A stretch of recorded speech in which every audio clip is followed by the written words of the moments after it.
Hey everybody, this is Elvis. Welcome to another edition of This Day in Rock and Roll History. Today is March 4th, and we're going to go all the way back to 1963 and let you know what was shaking, baking, and work our way right back up to today. All right, so sit down, buckle up, and let's get rolling.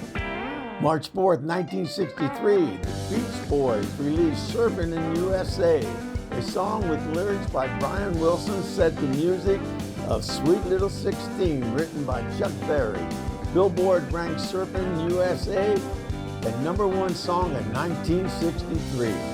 March 4th, 1966, John Lennon's statement that the Beatles were more popular than Jesus Christ was published in the London Evening Standard.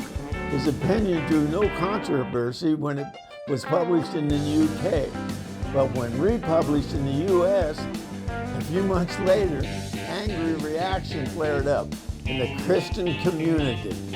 Extensive protests broke out, with some radio stations banning Beatles songs in their records. And the records were burned publicly. I'm sorry, I had to laugh. How silly. Never mind. This is Pelvis's opinion. Okay, here we go. March 4th, 1967, the Rolling Stones went to #1 on the U.S. single chart with Ruby Tuesday, the group's 4th U.S. #1 single. Let's Spend the Night Together was the original A-side, but after radio stations banned the song, Tuesday became the A-side. Another silliness, huh? March 1974, ABBA released Waterloo, the first single from their second album and the first single to be credited to the group performing under the name ABBA. March 4th, 1978, the U.S. Internal Revenue Service carried out a dawn raid at the home of Jerry Lee Lewis and removed cars with over $170,000 to pay off his back taxes.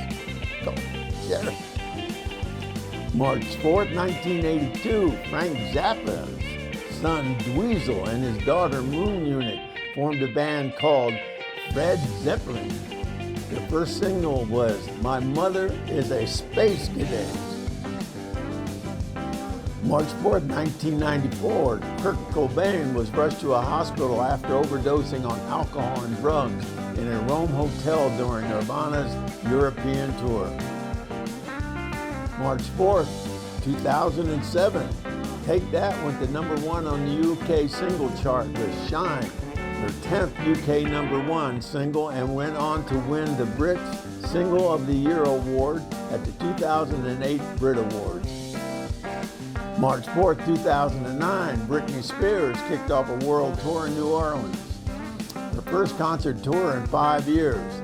The 27-year-old, who dressed as a ringmaster in the show, featured jugglers, acrobats, and martial art dancers. March 4th, 2020, American singer Barbara Martin died at age 76. She is best known as one of the original members of Motown group The Supremes. She left the group in spring of 1962. All right, that was rock and roll history from March 4th. Now listen, like I say, I just skimmed the top of this stuff. You can find out all the information you want to know about rock and roll history by hitting that link down below and going there and cruising and perusing and doing what you like to do on that site. They give you all the information you want about anything you want. All you have to do is just punch it in there and it'll spit it out. All right? So hit that link, do what you got to do. And until I see you again, this is Belva saying, adios.